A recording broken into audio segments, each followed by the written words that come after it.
여덟 번째 시간입니다. 사실은 세어보니까 아홉 번째인데 하여튼 여덟 번째라고 하겠습니다. 길을 찾는 그대에게라는 책이 크게 네 파트로 되어 있거든요. 1부, 2부, 3부, 4부 이렇게 되어 있는데 각 부당 10개의 챕터로 되어 있어요. 그 첫 번째 챕터 10개 중에 네피림 이야기가 여덟 번째거든요. 오늘은 그래서 네피림 이야기를 다루겠습니다. 별로 재미없는 이야기 같아서 아무리 읽어봐도 뭐 은혜가 안 되고 큰일 났어요. 성경은 이제 창세기 6장이죠. 네피림이 처음 등장하는 노아와 함께 등장하는 그런 배경입니다. 한번 읽어볼게요. 그 무렵에 그 후에도 얼마 동안 땅 위에는 네피림이라고 하는 거인족이 있었다. 그들은 하나님의 아들들과 사람의 딸들 사이에서 태어난 자식들이었다. 그들은 옛날에 있던 용사들로서 유명한 사람들이었다. 이렇게 표현하고 있습니다. 뭐 영어로 말하면 이제 네피림이란 말이 자이언트란 말이고 그 유태기독교적 세계관 아래서는 이제 성경이 구약 성경 유태적 세계관 아래서 신약 성경은 이제 기독교적 세계관에서 이렇게 쓰여졌는데 이 유대 기독교적 세계관의 이 전체 흐르는 어떤 정신이 있다면 사람과 천사를 항상 대비시키고 있는 거죠. 그래서 표현은 좀 애매할 수 있어도 오늘 본문에서도 하나님의 아들들과 이렇게 말했는데 이건 이제 천사란 뜻이고요. 그러니까 그 성경의 큰 정신은 뭔가 하면 천사와 사람을 대비시키고 그 천사는 능력 있는 존재, 에스겔서나 이런 데 이제 표현에 따르면 이제 하나님과 거의 방불한 존재, 영적인 존재, 이렇게, 묘사하고, 거기에 대비해서 사람은, 천사에 비해서 전혀 그렇지 못한 존재, 육체를 가졌고, 수명에 제한이 있고, 연약하고, 한계가 뚜렷하고, 이런 존재라는 이제 뜻으로 이렇게 묘사하고 있습니다. 그런데 이제, 우리 창세기 1, 2, 3장을 쭉 함께 그 말씀을 들어보면, 그 사람들이 이제 능력을 가진 존재가 부러워서 그 능력을 갖기 위해서 이제 뭐 선악과를 먹었다잖아요. 그래서 뭐 이렇게 됐다는 이야기인데 그게 이제 점점 자라나서 발달해서 결국은 사람이 능력을 추구하게 되면 오늘 창세기 6장에 나오는 것처럼 이제 자이언트가 된다는 이야기죠. 네피림이 된다 이런 뜻입니다. 저도 우리가 다 그렇지만 우리가 나름대로 다 네피림을 꿈꾸고 동경하고 이렇게 살았잖아요. 할 수만 있으면 내가 생각하는 대로 내 인생이 풀리기를 원하고, 제가 이제 학부모들하고 자녀 교육을 오랫동안 했는데, 자녀 교육을 하면서 보니까 아주 소박한, 뭐, 학력 수준도 그다지 높지도 못하고, 이런 엄마들도 보니까 야무진 꿈을 꾸더라고요. 그게 뭔가 하면, 가족끼리 오손도손 사는 꿈, 굉장히 소박하게 이렇게 생각하더라. 근데 알고 보니까 저는 이제 말씀 듣고 나서 보니까 세상에 가장 어려운 게요. 가족끼리 오손도손 사는 거예요. 여러분들도 다 해봤을 텐데. 그러니까 이게 각자가 자기 생각이 좋을 대로 살잖아요. 그 옳고 그름을 아는 일에 하나님처럼 되면 전부 다 이제 자기 생각이 좋을 대로 살게 되고 자기 생각이 좋을 대로 사는 것이 결국 내피림이 되는 거죠. 그 자기 생각이 좋을 때 우리가 뭐 언제 뭐 하나님처럼 또는 자이언트처럼 위대해지려고 했냐 이렇게 생각하지만 사실은 그렇지 않고 아주 소박하잖아요. 내 생각대로 되는 것. 이게 아주 소박한 꿈인데 이게 바로 내피림이 되는 거죠. 뭐 어려운 게 아닌 것 같아요. 근데 사람은 근본적으로 연약하게 지어졌거든요. 우리가 뭐 속으면 우리끼리도 서로 누가 크냐 하고 뭐 이러잖아요. 예수의 제자들이 그랬듯이 우리도 교회생활 하면서 보면 내보다 좀 직업이 좀 괜찮은 형제를 보면 괜히 주눅이 들고 막 이런 경험 있잖아요. 안타깝게도 이런 게 이제 우리가 그 무엇이 우리 안에 들어와서 그런 거죠. 어, 저는 이제 옛날에 젊을 때 제가 운동권 했다고 했잖아요. 운동권 할 때 저는 또 운이 좋아가지고 직계 선배를 잘 만나서 거의 뭐 한국 사회를 호령하는 내노라는 분들 제가 제 연배에서는 만날 수 없는 분들을 직접 찾아가서 뵙고, 대표적으로 이제 문익환 목사 같은 분인데, 저는 그때 20대 때인데, 문익환 목사님 집에 가서 큰절하고, 문익환 목사님 어머니가 끓여준 차도 마시고 막 이랬거든요. 또 한때 그 운동권에서 이제 대통령 후보로 나왔던 백교환 선생이라고 있는데, 이분이 운영하는 통일문제연구소에 제가 직접 찾아가서 그분한테 한 30분씩 설교를 듣기도 하고 막 이런 적도 있고, 또 이런저런 책을 읽다 보니까 이제 그 선하기 전에 계속 들어오잖아요. 그래서 제 인생이 부풀려져서 제가 30대 초반에 이제 그 대통령 선거를 치를 때 그 민중 대통령 후보를 내세우고 이제 그 대구 선거대책 뭐 본부 집행위원장 이런 걸 했는데 제가 30대 초반이었단 말이에요. 근데 그때 내 꿈이 얼마나 허황됐는가 하면 한국의 레닌이 되는 게 제 꿈이었어요. 지금 생각하면 여러분들 다 비웃으시겠지만 하여튼 그렇게 부풀려져서 이제 인생을 살았던 거죠. 지금 생각하니까 아 내가 내 필임을 지향했구나 이렇게 이제 알아지고 여기 저자가 쓰신 것처럼 우리가 시중에서 읽는 소위 말하는 자기 개발 서적들 대표적인 것이 마치명 인간 뭐 이런 책들 있잖아요. 하면 된다 이런 류의 책들이 있어요. 이런 것들이 전부 이제 내 필임을 지향하게 하는 거예요. 근데 사실 알고 보면 사람은 그 아무리 우리 가운데서 뭐 출중하다고 하더라도 알고 보면 천사에 비하면 이거 잽도 안 되는 존재고요. 근원적으로 연약하게 지어졌고 이래서 우리가 속으면 안 될 것 같아요. 저는 이제 김 목사님이 말씀하시면서 우리 명예 이야기를 몇 번 이제 했는데 제가 만나서 이제 명예 이야기를 말씀드렸거든요. 명예는 그래도 공부 좀 해가지고 우리나라에서 가장 좋다는 서울대 로스쿨 나왔어요. 그래도 이게 만족이 안 돼요. 서울대 로스쿨 정원이 한 학년에 150명인데 그 150명 중에 한 15명에서 20명만 가장 좋다는 법률 회사에서 김현장이라고 하는 곳에 들어가요. 우리 명예인은 지가 당연히 김현장에 들어갈 줄 알았어. 왜냐면 명예는 또 다른 일반적인 학생들이 가지지 못한 큰 장점인데 그게 뭔가 하면 일본어에 능통하다. 일본어를 원어민처럼 하거든. 영어는 기본으로 하고 일본어까지 하니까 이제 당연히 들어갈 줄 알았죠. 근데 이 하필이면 명예가 이제 입사해야 되는 직전에 명예보다 훨씬 더 뛰어난 애가 일본에서 일본어로 일본 사법시험을 합격한 애가 있어요. 그리고 한국으로 귀국해가지고 김현장이 스카우트 됐어. 그러니까 일본어 수요가 딱 막힌 거죠. 일본 사법시험을 합격했다니까. 그러니까 이건 뭐 말도 안 되는 거죠. 그래가지고 결국은 이제 명희가 지가 원하는 김현장에 못 가고 지금 뭐 로펌으로 치면 랭킹 한 3, 4위 정도 하는 로펌에 다니고 있거든요. 거기도 사실 돈 많이 주고 이래요. 그런데도 한때 말씀이 공급 안 되고 이러니까 얘가 늘 하는 말이 나는 인간 쓰레기야 계산서 있잖아요. 그거 못 들어갔다. 이런 식이거든요. 그러니까 이 세상이 꾸며 만든 곳에서는 사실은 사람은 다 연약하거든요. 근데 이제 그 이제 사람이 꾸며 만들다 보니까 거기에도 뭐 이렇게 여러 가지 질서와 계급이나 그 등급을 두고 막 이러잖아요. 막상 만나보면 아무것도 아니죠. 그래서 우리가 여기 속으면 안 될 것 같아요. 여기 이제 김 목사님도 써놨는데 사회에서 엘리트로 살기 위해서 명문대학을 나와야 하고 또 나은 선택을 위해서 능력을 기르고 또 높은 지배자 위치에 오르기를 바라는 것이 자녀들을 향한 모든 부모의 마음일 것입니다.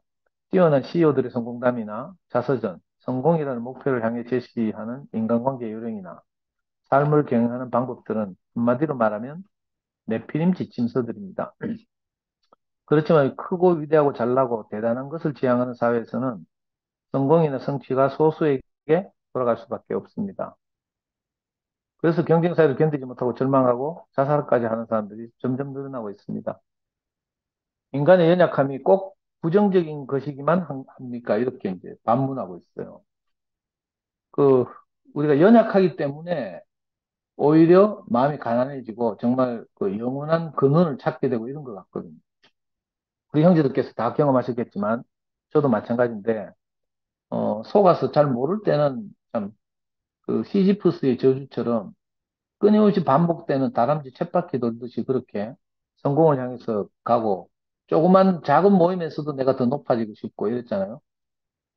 근데 참 신기하게도 오히려 성경의 세계관 안에서 보니까 하나님 마음 안에서 보니까 연약해 보이는 곳에서 오히려 생명이 잉태되고 생명이 흐르고 예? 고귀한 모성애가 나오고 이런데요.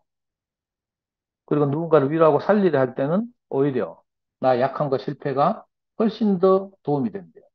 저는 이걸 너무 많이 경험해가지고 저는 남들은 이제 뭐 교회 생활 불성실하게 하면서도 복음을 전한다고 돌아다니다 보니까 내가 명예기를 이렇게 공부시켰습니다. 처음에는 잘 모르고 이렇게 강의했거든요. 제가 강의를 할 때마다 명예기 수학 공부는 이렇게 시켰고 영어는 이렇게 학원도 안 다니고 이렇게 시켰습니다. 이걸 막 자랑했어요. 그럴 때는 아무도 그죠? 와, 명희 아버님 대단하네요. 하면서 멀리서 뭐 그렇게 할지 모르지만 아무도 가까이 못, 안 오더라고요. 근데 거꾸로 제 연약함을 자랑하니까 제 연약함이란 건뭐 온 교회가 아는 것처럼 그런 거죠. 그 연약함을 자랑하고 그것 때문에 내가 그리스도를 만난 이야기를 하니까 엄마들이 마음이 열리기 시작하는 거예요. 그때부터 막 계속해서 끊임없이 이 관계가 생기고요. 가는 곳마다 모임이 생기고 이러더라고요. 이거 너무 신기한 비밀이에요. 이거 영업 비밀이라고 할 수도 있는데 저는 이거 복음을 전해보고 나서 이거 확실히 알았거든요. 아, 우리 인생의 연약함을 자랑하는 것이 사실은 사람을 얻는 것이구나. 그 예수님께서도 베드로를 만나가지고 그렇게 말했다잖아요. 나를 따르라 내가 너희로 사람을 얻는 어부가 되게 할 것이다. 이렇게 말한 것처럼 연약함이 비결인 것 같아요. 아, 제가 이번에 경험했잖아요. 우리 2PM 이거 단톡방 하면서 내가 연약함을 평생을 교회 안에서 간증하고 살다가 어느 날 하루에 내가 미쳐가지고 강팍함을 내놨잖아요. 꼴랑 글 하나 쓴 것밖에 없어. 강팍한 글. 근데 완전히 뭐 사방이 막 난리가 나가지고 있잖아요. 성미아는 저를 평생을 자기 인생을 걸고 따라온 성미아조차도 내보고 막 미쳤다 하고 계속 공격하고 있잖아요. 오빠 30년 교회 생활 다 헛일이다 하면서. 그러니까 한 번 딱 강팍했는데도 그렇더라고. 이게 너무 신기하죠. 연약하게 살아야 될, 연약함을 자랑하면서 살아야 될 존재가, 뭐죠? 자기 그 체질에 맞지 않게 강팍함을 내놓으니까 스스로도 불편하고, 형제들과 소통도 막히고, 모든 것이 막 엉망진창이 되는 이런 경험을 최근에도 했거든요. 오늘도 제가 참 감동적인 경험이 있는데, 우리 사랑하는 조카 지혜가 전에 교회에서 제가 간증 한번 했죠. 그 한 번 이제 나와서 이렇게 큰아빠한테 선물도 받고 이렇게 돌아갔어요. 그 며칠 좀 이렇게 카톡 상태 메시지 보니까 좀 괜찮았어. 근데 오늘 카톡 상태 메시지 보니까 또 뭐라고 있는가 하면 사라지고 싶다. 더 이상 버티기 힘들다. 이렇게 써놨어. 딱 봐도 벌써 섬찟하잖아요. 걱정이 되고. 근데 지혜가 이렇게 연약함을 내놓으니까 신기하게도 저를 따른 장선희 자매가 늘 그 이제 성미와 이어서 지혜하고 소통이 잘 되거든요. 장선희 자매가 또 지혜한테 이제 말을 붙여가지고 오늘 점심을 같이 먹고 지혜하고 이렇게 뭐 공원도 산책도 하고 하면서 이렇게 정말 좋은 교제를 하더라고요. 우리 큰아빠, 작은아빠가 하지 못하는 그런 부드러움으로 이렇게 교제를 해서 지혜한테 있는 마음을 다 끌어내고 이런 걸 보면서 그 생각이 드는 거예요. 지혜가 연약하니까 은혜를 입는구나 이런 생각이 들었어요. 그러니까 조심스럽게 이제 우리를 대신해서 그 마음을 표현하고 이제 엄마한테서 독립해서 네 얼마든지 살 수 있다 하고 그러니까 지혜도 지가 용기가 나가지고 독립할 이제 마음이 준비를 좀 했나 봐요. 그래서 처들급 타면 이모한테 돈가스 사줄게 하고 뭐 이런 대화를 나눴다는 거예요. 그 이야기를 듣는데 진짜 너무 참 행복하기도 하고 감사하기도 하고 얘가 저렇게 연약하니까 이모들의 사랑을 받는구나 이런 생각이 들어서 너무 감사했거든요. 물이 골짜기를 흐르듯이 사람의 연약한 특성을 따라서 축복의 물줄기가 흐릅니다. 내 은혜가 내게 족하다. 내 능력은 약한 데서 완전하게 된다는 말씀처럼 인간의 연약함은 하나님의 은혜가 흐르는 통로입니다. 은혜가 있으면 감사하게 되고 감사하는 사람은 행복하고 아름답습니다. 그러므로 참으로 아름다운 사람은 은혜가 흐르는 사람입니다. 이렇게 목사님 쓰셨는데, 저는 이제 이 일을 하다 보니까 이 항상 그 자리에서 은혜 아래 있는 이런 게 이제 잘 안 되고, 자칫하면 이제 늘 위치를 이탈해서 이제 일에 관심을 가지고 이러게 되는데요. 최근에도 이제 그런 경험을 했는데, 그, 어제 잠깐 이야기하다 말았는데, 이제 목요일 날 우리 영화 형제하고 저하고 한수영하고 김목삼하고 만났잖아요. 그 만나고 나서 이제 제가 헤어지는 딱 길에 어떤 이제 그 만나서 쭉 대화를 하면서 어떤 그 인상을 딱 받았어요. 그랬는데 희한하게 하나님 그때부터 일하시더니 근데 제가 받은 인상이 뭐였는가 하면 아이고 뭐 서로 간에 오해가 깊고 깊어서 이렇게 우리가 참 함께 여름 집회를 하기가 힘들겠구나 이런 인상을 딱 받았단 말이에요. 그리고 나서 저는 이제 명예교하고 부산에 내려가서 뭐 이렇게 신앙을 지내고 있는데 그때부터 이상하게 하나님 일하셨는지 김 목사님 마음을 가난하게 하셨는지 김 목사님이 영화한테 이제 다시 그 글을 보내고 그 영화가 그 글을 받아서 다시 이제 정말 하나님 마음으로 은혜로 덮어서 이제 그걸 교회 앞에서 발표하고 이번 주일날 간증을 했잖아요. 저는 영화에 간증을 듣는데 너무 막 하여튼 그내 생각이 싹 사라지고 이렇다고요. 거기다가 영식 형님이 또 자기를 부인하고 예수님께서 자기를 따르라고 했다는 거예요. 그래서 어제도 말씀드렸지만 저는 7글자, 자기를 부인하고 이걸로 일주일을 살겠다고 했잖아요. 그래가지고 저는 이제 뭐 이제 다 된 줄 알았어요. 그 주일날 영화 그렇게 간증하는 걸 보고 이제 삼국지 이야기도 하고 이래가지고 아, 김 목사님대로 은혜롭게 교회 밖에서 자기 일을 하시고 우리 이제 또 남은 사람들은 또 투표임을 이렇게 잘 살려내면서 우리가 또 교회 생활을 하고 또 뭐 이 목사님과 뭐 여한 씨는 그대로 또 감사하다고 하니까 그렇게 하고 영화가 이런 취지로 간증을 했잖아요. 그래서 저는 이제 그 간증을 듣고 순진하게 생각했어요. 아, 그러면 이제 여름 집에도 우리끼리 하면 되겠구나 하고 이제 실무자니까 우리는 미화하고 저하고 우필이하고 셋이 모여가지고 그럼 여름 집회 어떻게 하지? 강사는 누구로 하지? 하고 막 고민하고 머리를 맞대고 막 이랬어요. 그래가지고 막 싸우기도 하고 막 우필이는 너무 열려 있어가지고 갑자기 재호 형님을 불러가지고 강사로 하자는 거예요. 그래가지고 재호 형님이 썼다는 책을 막 저한테 강제로 읽으라고 줘가지고요. 지금 저 두꺼운 책, 저거 메, 메타노이아라는 책이 있거든요. 재호 형님이 쓴 책인데 저걸 막 억지로 읽으라 해가 지금 제가 5장까지 읽었어요. 5장까지. 첫 장부터 벌써 마음에 안 들어가지고 저는 막 확 버리고 싶구만. 그 기존의 전통적인 그 기독교적 세계관, 이원론에 입각한 세계관하고 완전히 달라서 저 책은 이제 범신론을 주장하는 거고 모든 것이 뭐 하여튼 그런 뭐 어렵게 이야기하는 그런데 하여튼 저는 우필이 마음을 사고 싶어서 저 책 지금 열심히 읽고 있어요. 그 우필이는 빨리 형이 읽고 마음을 열어가지고 재호 형을 만나서 여름 집회 강사로 초빙하자는 거예요. 아이고, 내가 그랬다가 여 투표형 형제들한테 내가 무슨 욕을 바가지로 묻겠노 싶어가 내가 얼마나 걱정이 되는지 막. 그래가 뭐 의논하면서 정 안 되면 뭐 우리 투표함 안에 있는 참 넘치는 형제들이 많으니까 한 번씩 돌아가면서 여름 집회를 하면 5번 하면 되겠다 하고 뭐 이렇게 의논을 하고 있어요. 그래가지고 어제 제가 조심스럽게 이제 뭐 이렇게 가야 되는 줄 알고 먼저 영호 형제한테 전화를 했어요. 그래서 영호 형제는 이제 여름제 강사는 누구를 했으면 좋겠노? 이렇게 하니까 영호 형제가 하는 말이 형님 어제 제가 간증했다시피 이제 목사님이 여름집 강사로 오셔도 뭐 혼란스럽거나 또 여름집 이후에 다시 우리한테 온다는 그 기대가 있거나 이렇지 않도록 깨끗이 정리가 되었으니까 이제야말로 목사님을 여름집 강사로 초빙하는 것이 정말 아름답지 않겠습니까? 이렇게 딱 말하는 거예요. 갑자기 우리 뭐 3명 모여가지고 막 머리 막 싸대가면서 막 익하던 게 어휴, 완전히 영화 형제의 마음을 다시 알게 된 거죠. 그래가지고, 큰일 났다 하면서 또 우리 3명의 생각을 다 저거 해야 되잖아요. 딜리트 해야 돼, 딜리트. 부인해야 되잖아요. 아이고, 그리고 나서 그래, 영화, 그렇게 말하길래 영화 마음을 받아가지고, 우리, 영화가 저한테 부탁을 해요. 손태희 형님하고 상근이 형님한테 이렇게 생각을 물어서 우리가 하나로 생각이 모이면 그렇게 하자, 이렇게 말해서 제가 용기를 내가지고, 손태희 형님한테도 전화하고, 아이슬란드에도 전화하고, 뭐 이랬거든요. 근데 너무 신기한 것이요.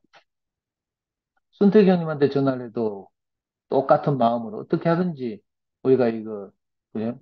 그 십자가에 못 박힌 예수를 우리 자신으로 살아내는 것, 죽음의 향기를 내는 것, 그래서 형제들이 하나로 모이는 것. 이걸 이제 하는 방법밖에 없다는 이런 취지로 형님은 아주 자기 모든 생각을 내려놓고 동생들의 생각을 그대로 받아들이고 이렇게 하겠다고 이렇게 마음 편하게 해주시고요. 아이슬란드에 있는 상근형한테 내가 조심스러워가지고 또 막 내가 상처받을까 싶어 어제 하루 종일 갈등하다 내 전화를 못 했잖아요. 그리고 오늘 조심스럽게 오후 돼가지고 아이슬란드 시간으로 새벽 아침 7시에 내가 전화를 했어요. 전화를 해서 이런 그름을 말씀드리고 하니까 한건 형님 하시는 말씀이 그죠? 아니 우리가 지금 그 죽음의 향기를 내는 것 밖에는 우리가 더 할 방법이 있나 하면서 아무 걱정하지 말고 영화 형제가 하자는 대로 우리가 의견을 모아서 하면 얼마나 좋겠노. 그리고 목사님을 모시고 우리가 적극적으로 화답하고 잔치를 벌이자 이렇게 말합니다. 항상 형은 제가 생각했던 것 이상으로 자기 죽음을 내놓더라고. 그래서 너무 마음이 좋아져가지고. 그 전화 끊자마자 영화한테 이야기했어요. 그랬더니 막 영화가 막 기다렸다는지 24시간 이상을 기다렸잖아요. 영화도 지가 그렇게 말해놓고 신경이 많이 쓰였겠지. 형님들 생각 어떤지 신경이 많이 쓰였을 거예요. 그래가지고 제가 전화할 시간이 되나 하니까 바로 막 법원에서 전화가 왔어요. 그래가지고 이 두 형님이 마음이 이렇다 하니까 영화가 얼마나 기뻐하는지 막 할렐루야 하면서 있잖아요. 영화가 그렇게 기뻐하는 거 처음 봤어요. 그래서 나는 그때 뭘 알았는가 하면 오늘 주제처럼 우리는 다 겉모습만 보고 영화는 뭐 법원의 고위 관료니까 부장판사니까 뭐 상근이면 병원의 원장이니까 우리가 이렇게 생각하잖아요. 이런 걸 보고 내피림이라고 생각한다니까. 근데 성경의 그 유태적 세계관이나 기독교적 세계관 안에 잘 보면요. 인생은 다 내피림이 아니고 연약한 인생이지. 인생. 근데 우리가 겉모습 이게 속아가지고 뭐 직업이라든지 뭐 빈부라든지 이런 레벨이 다 나눠져 있으니까 이걸 보고 우리가 부담을 좀 느끼고 하는 것 같아요. 그래서 그 형제들은 더 부담이 크니까 이제 우리 형 같은 경우도 이번에 신모띠를 처음에 막 좋아하고 받아들이더라고. 근데 형 왁하노 싶고 보니까 자기는 그래도 부자고 남산병을 하고 이렇게 사니까 교회 에 있는 형제들한테 늘 부담이 되고 미안했다는 거예요. 근데 그놈이 십자가에서 뛰어내리지 못한 예숙하니까 갑자기 부담이 확 사라진다네. 그래가지고 우리 형이 처음에 신모띠하고 가창이 불났다하고 막 이랬잖아요. 그 형 보니까 좀 안 됐기도 하고 이렇더라고. 오늘 영화 형제를 보는데요. 내가 꼭 같은 마음을 느꼈어요. 그 뭐 부장 판사라든지 뭐 법률을 뭐 30 몇 년씩 공부하고 뭐 판결하고 뭐 이런 그런 건 전혀 없고요. 그저 형제들의 마음이 어떻게, 그죠? 형제들의 마음이 조금이라도 뭐 이렇게 부담이 되지 않았을까 싶어 노심초사하고 제 전화를 기다리고 있었던 거예요. 전 그것도 모르고 뭐 24시간 객이다가 오늘 전화했더니 막 영화가 얼마나 좋아하는지 막 아니 애기 같아 애기 같아. 그래가지고 막 좋아가지고 그러면 제가 여름집회 얼마 안 남았으니까 당장 김 목사님한테 전화해 보겠습니다 하면서 바로 전화 때리더라고.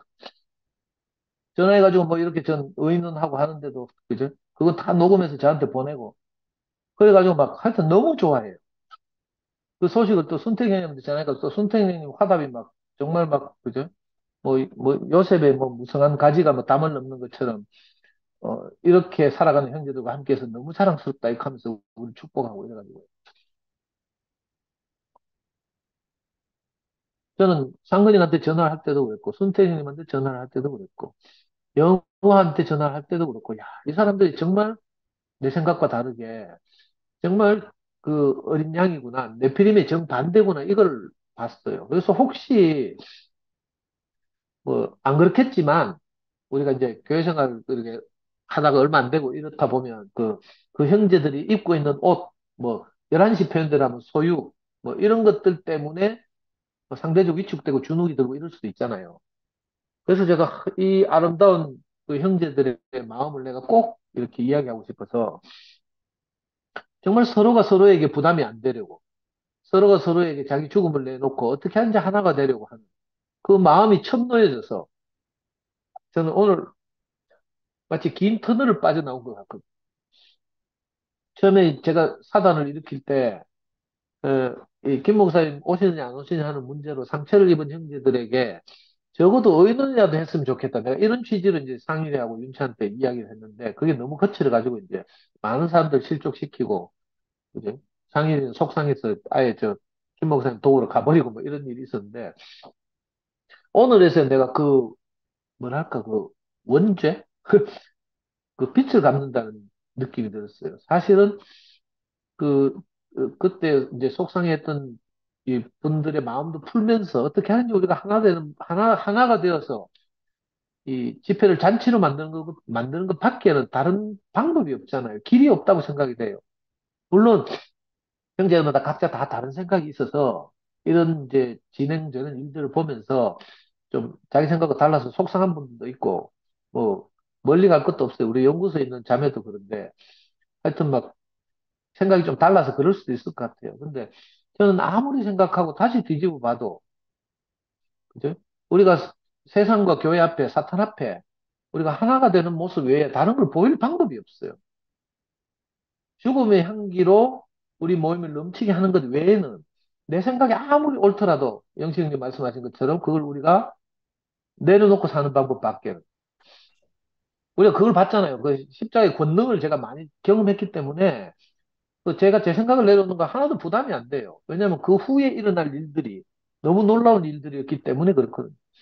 저는 돌아다니면서 늘 내 부끄러움을 이야기했어요. 노름하다 망했고 빚이 수천만 원 있었고 와이프는 자고 살다가 30개월 된 애를 놓고 도망갔고 뭐 제가 절망적인 짐승처럼 울부짖고 이래도 안 됐던 그 제 인생의 부끄러움을 늘 나가서 간증했거든요. 그 교회에서 간증한 것도 아니고 제 강의 듣는 세상 엄마들 앞에 간증했어요. 그런데도 너무 신기한 일이 있나요? 그 이야기를 듣고 마음을 열고 연락이 오고 함께 모이고요. 제가 옛날에 한때 뭐 얼마나 대구 시내 모든 맛집을 다 내가 돌아다니면서 맛있는 걸 얻어먹고요. 제가 입고 다니는 모든 것들 다 선물 받았고 이런 적도 있었잖아요. 너무 놀라운 일이었어요. 이 십자가의 권능이라는 것이 죽고 다시 난, 그죠? 하나님이 다시 살리신 그 그리스도를 우리가 나타내고 표현하는 것, 하나님의 형상으로 사는 것보다 더 위력적인 걸 보지 못했거든요. 이번 일을 겪으면서 많은 일들이 있었지만 모든 것이 합력해서 선을 이룬다는 것처럼 그냥 김 목사님 덜렁 오시는 것 하고요. 우리가 이런 많은 과정을 거치면서 여러 형제들의 죽음이 쌓여서 죽음이 첨노여서 마침내 이런 우리가 아름다운 결과를 얻는 것하고는 또 다른 문제가 있거든요. 하나님 우리를 다루셔서 우리 안에 있는 모든 힘을 빼고 우리 관념과 생각을 무너뜨리고 하나님이 일하셔서 이렇게 어, 아름다운 이렇게 결과를 맺는 것이 저는 너무 감사하고요. 그래가지고 아까 김 목사님한테 어떻게 뭐 들어갔는지 몰라도 김 목사님이 영화하고 통하면서 그렇게 하더라고요. 수팸 쪽에서는 뭐 세 번 말씀하고 세 번 말씀하고 나눠서 하자는 소문이 있던데 하면서 김 목사님 그래 세 번만 하면 되겠네 뭐 이런 식으로 말해요. 그러면 이제 영화가 그건 이제 상도형하고 상의해 보겠습니다 하고 끊고 이제 저한테 전화가 왔어요. 뭐 우리 투표만에서는 한 번도 뭐 나눠서 김 목사님하고 뭐 우리 누가 세 번씩 말하고 뭐 말이 안 되는 소리잖아요. 그런 말을 해본 적이 없거든요. 그리고 김 목사님이 안 그래도 그 7월 28일이 어머니 기일이래요. 어머니 기일이라서 형제들과 그 기일 약속이 잡혀 있어서 28일 첫날 밤에는 이제 늦게 도착하신다 하더라고요. 그래서 그러면 그 첫날 밤에는 우리끼리 이렇게 전야제처럼 간증 집회를 하고 우리가 마음으로 준비를 하는 교제를 할 테니까 늦게 오셔서라도 이제 모든 말씀을 김 목사님 해달라고 제가 그렇게 부탁을 했더니 영화 너무 좋아하는 거예요. 김 목사님도 너무 좋아하고 하여튼 그래서 저는 오늘 이 형제들 보면서 너무 기뻤어요. 한 사람 한 사람이 다 자기 죽음을 내놓고 자기 생각을 접고 어찌하든지 우리가 하나가 되어서 우리를 조롱하려고 하는 그 사탄을 그죠? 그 완전히 무적행으로 이렇게 들어가게 하는 그 원수 앞에서 상을 베푸시는 이런 것을 보고 아유 정말 그 어린애 영화가 기뻐하는데요. 내 어린애 같아서 어떻게 전달을 못하겠어요. 여러분들 영화를 보면서 뭐 법원 부장판사 이렇게 생각하시면 안 돼요. 정말 어떻게 하든지 형제들이 하나 되게 하려고 하고 그 마음을 교회 앞에서 온전히 내놓고 그죠? 이게 교회를 이렇게 그리스도로 덮는 것을 이번 주일날 다 봤잖아요. 그래서 저는 너무 감사하고 그 형제들마다 생각이 조금 다를 수 있지만 제가 호소하고 싶어요. 우리가 내 모든 생각을 내려놓고 어찌하든지 우리가 어떤 길을 가든지 모르잖아요. 상근이 가더라고. 김 목사님 말씀을 듣고 우리가 잔치를 벌이자. 김 목사님 말씀에 적극적으로 화답하고 형제들과 함께 죽음의 잔치를 벌여서 김 목사님도 이렇게 형제들과 함께 죽음의 향기를 맡으면서 뒹구는 좀 경험을 하게 하자. 이렇게 말하는 거예요. 저도 정말 그렇거든요. 그렇게 되고 나서 뭐 하나님 어떻게 하실지 모르지만 김 목사님이 교회 밖에서 하시는 일들도 정말 잘 되기를 바라고 그러면 김 목사님도 정말 그 찝찝함 없이 뒤끝 없이 하고 싶으신 일을 할 수 있고 우리도 또 우리대로 온전하게 그 죽음의 향기를 내면서 이 2PM을 지켜나갈 수 있다는 생각이 들어서 하나님이 우리 한 사람 한 사람에게 다 은혜를 베푸시는구나 이런 생각이 들었고요. 이 김 목사님 마지막에 이 텍스트 마지막에 뭐라고 썼는가 하면 성경은 네피림의 길이 아닌 인격의 아름다움으로 사는 길을 보여주고 있습니다. 어떤 사람의 능력으로 이룬 성공에는 내가 포함될 수 없어도 예수의 죽음으로 이룬 아름다운 사회에는 온 인류가 포함될 수 있습니다. 죽음은 인간 연약함의 최종적 표현입니다. 그 극도의 연약함 때문에 삶의 한순간순간들이 소중해지고 사람은 열매를 향해 갑니다.